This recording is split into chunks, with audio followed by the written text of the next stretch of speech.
Hey. This is our Creek Bend Valvin Muscat. Valvin is a fairly new grape.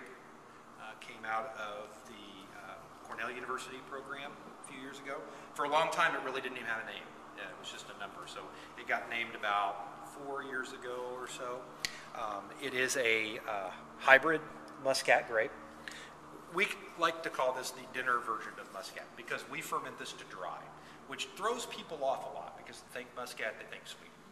But it is a dry white, and this is just a phenomenal bottle of wine. Bernie does such a great job with this grape out there at the vineyard. Definitely going to get some of that tropical fruit quality in the nose, but it finishes dry.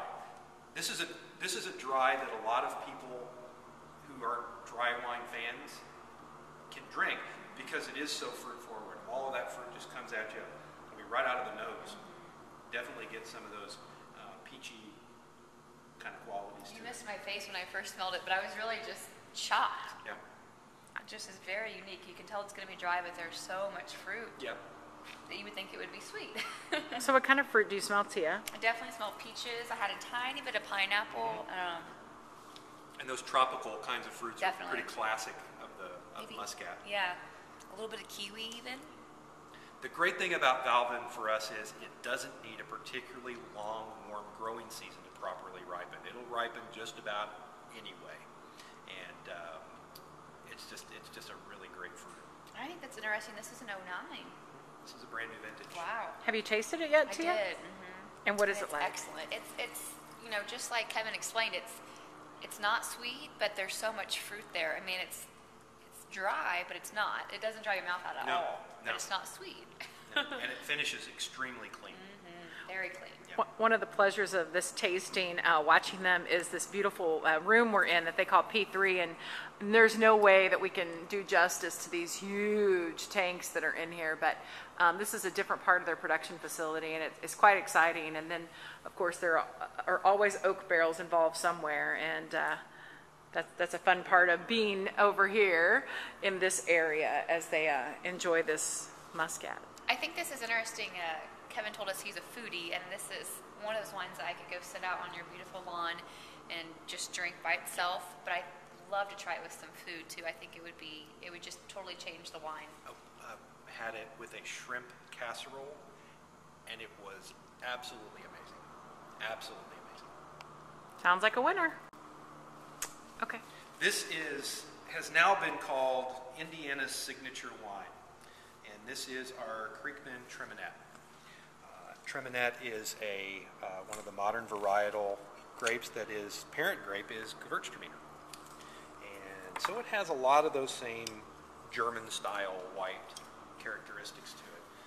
The most distinctive thing about this grape is definitely the floral quality that you get out of this. The floral is just really, really pleasant in the nose when you smell it, but the floral also does carry over into the finish a little bit as well.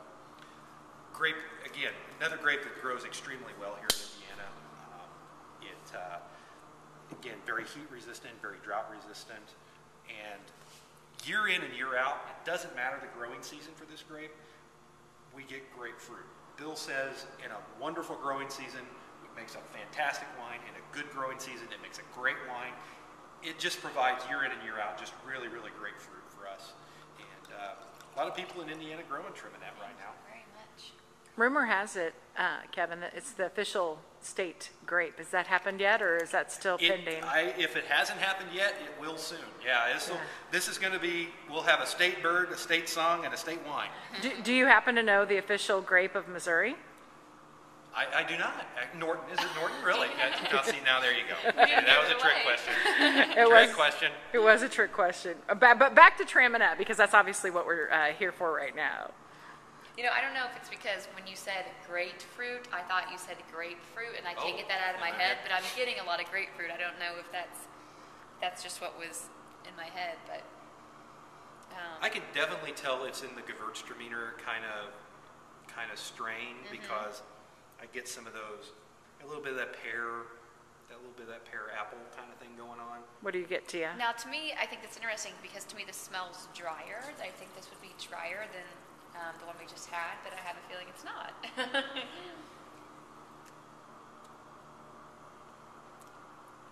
It's just a very delicate, very light. It's very smooth. It's almost kind of velvety. It just rolls on your tongue. Texture is interesting. It is very light. You pick up on the floral. Yeah. What's the residual sugar on that one? Believe it or not, it's only 3.5%. It's Wow. not real sweet. No, 3.5. Which I love because I feel like you can get more of the fruit and the floral, and it's not just, you know, Right. a whole And bunch our of sugar. Riesling and Gewürztraminer are 2.5. So this is 3.5, so it's not a whole lot sweeter. I feel like this is a crowd pleaser because I think if you're a sweet wine lover, you're going to love it. But if you like drier, you're still going to be able to drink it and enjoy it. Which is a lot like Gewürztraminer. Yes, Yeah. definitely. An amazing first stop here at Oliver Winery in Indiana. It's the first stop of the Norton Road trip. We've had Kevin Davis as our tour. It's been amazing. I tell you what, all the other wineries are going to have really tough because our standards are high. The wine was excellent. As you can see, we purchased some and Kevin gave us a bottle after we gave him a bottle of Missouri Norton, thanking him for our tour. It's beautiful here. You can see people, families just hanging out. It's very family friendly. It's dog friendly. And it's a beautiful, gorgeous day here in Indiana. So we are going to load back up and we are going to head to the next winery stop here in Indiana.